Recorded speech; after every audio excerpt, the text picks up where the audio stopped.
Let me thank Vice President J.D. Vance, who's doing a fantastic job.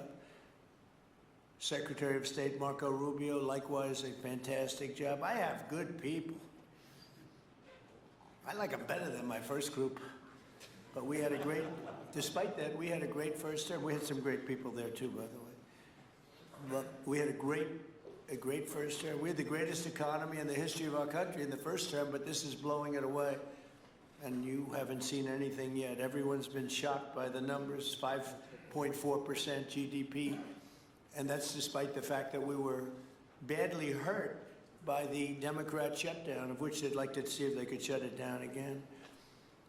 Secretary of the Interior, Doug Burgum, was fantastic. Secretary of Energy, Chris Wright, recommended by Doug as being the greatest oil man anywhere in the world, because I wanted Doug for that job, energy, and Doug said, no, sir, there's a man named Chris Wright. I said, who the hell is Chris Wright? He said he's the most talented oil man anywhere in the world. I doubt you can get him, because typically oil men make a lot of money, and women. They make a lot of money, but Chris came. You took one of the greatest salary cuts probably in history, Chris. But he's a fantastic person, loves our country, and many other important members of this team.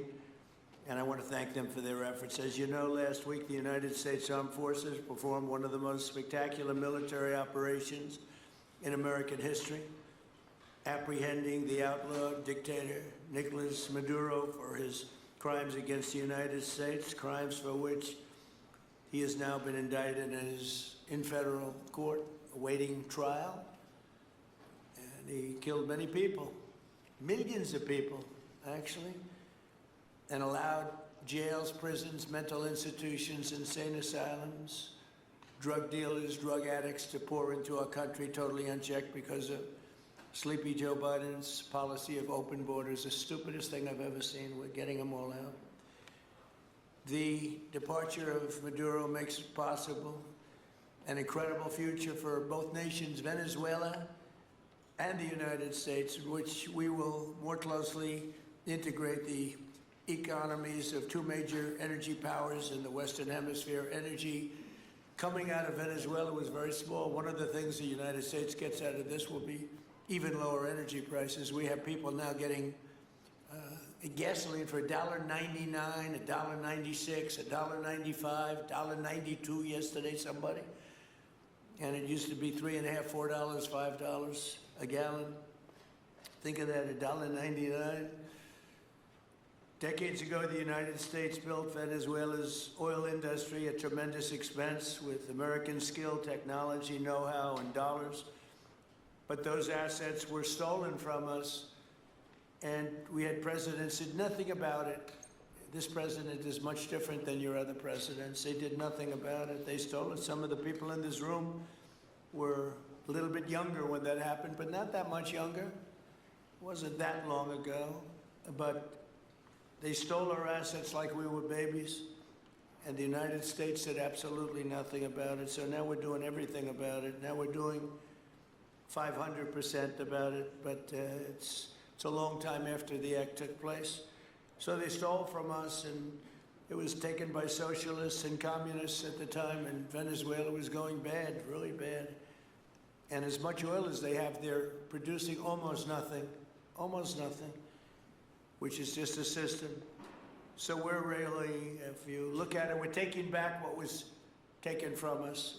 They took our oil industry. We built that entire oil industry. Started a long time ago, but they took it, and they were very ungracious to this country, but now they're being very nice. American companies will have the opportunity to rebuild Venezuela's rotting energy infrastructure and eventually increase oil production to levels never, ever seen before.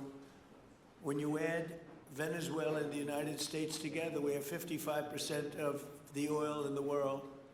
The United States is #1. We have them drilling. Drill, baby, drill was my campaign. And Doug and Chris, I think we're setting records on drilling right now and taking oil without Venezuela. That's how we're getting the oil prices down. The plan is for them to spend, meaning our giant oil companies will be spending at least $100 billion of their money, not the government's money. They don't need government money. But they need government protection and need government security that when they spend all this money, it's going to be there so they get their money back and make a very nice return. The plan is for them to spend at least $100 billion to rebuild the capacity and the infrastructure necessary. Venezuela has also agreed that the United States will immediately begin refining and selling up to 50 million barrels of Venezuelan crude oil, which will continue indefinitely. We're all set to do it. We have the refining capacity. Was actually based very much on the Venezuelan oil, which is a heavy oil, very good oil, great oil. It's fantastic for certain things like asphalt roads, best there is in the world for asphalt roads and other things. All of the companies here today are going to be treasured partners in bringing the nation of Venezuela back to life, restoring its economy and generating great wealth for their companies and for their people, and also great wealth for the American people, and tremendous wealth for the companies that are going in. The companies that are going in, and if you don't want to go in, just let me know, because I got 25 people that aren't here today that are willing to take your place. So I just want to thank, these are people that I either know or I know of by reading lots of business magazines and journals and papers. And these are the greatest oil people anywhere in the world. Harold Hamm, I see, is here. Harold, you know, there's a story about Harold Hamm that he can look at a piece of land, put a straw into the land, and oil pours out. Is that true about you? Whereas some of you guys have to invest hundreds of millions of dollars to find that oil, so we can't let that story be true. But they say Harold puts a straw into the land, and oil comes gushing out. So you're not a big R&D person, are you, huh? He's called Instinct for Oil. Now, he's got other problems, but we won't talk about those problems. But he's been a great supporter of mine for a long time, haven't you, Harold? So congratulations. But we have, and I think Harold would agree, we have the greatest oil men and women anywhere in the world sitting in this room right now. And we have a lot of people that will be back to see us sometime next week. We're going to have another meeting for another group. But we're going to do this very quickly. We can have this done almost immediately. So I'd like to thank you all for being here. I'd like to invite Vice President Vance to say a few words, followed by Secretaries Rubio, Burgum, and Wright. And then we'll have a few words from representatives that are here and to discuss their ideas, a couple of them. We have Chevron, which has been, where's Chevron? Where are you? Yeah, the far right. Oh, I thought you'd have a better location. You were the only one that was there for all that. I used to call you and say, what the hell is going on with Venezuela? He stuck it out. I don't know if you made money or not, but you stuck it out. I got to give you a lot of credit for that. Mark Nelson, thank you very much. Exxon CEO Darren Woods. Darren, thank you very much. How's Exxon doing? Okay? All right, thank you very much. They'll do a lot better now, won't they? Huh? Exxon's been amazing. It's been an amazing company. And ConocoPhillips CEO Ryan Lance, thank you very much. So you guys could say something, and then we'll take some questions from the press. And if anybody else would like to speak, we'll have you speak.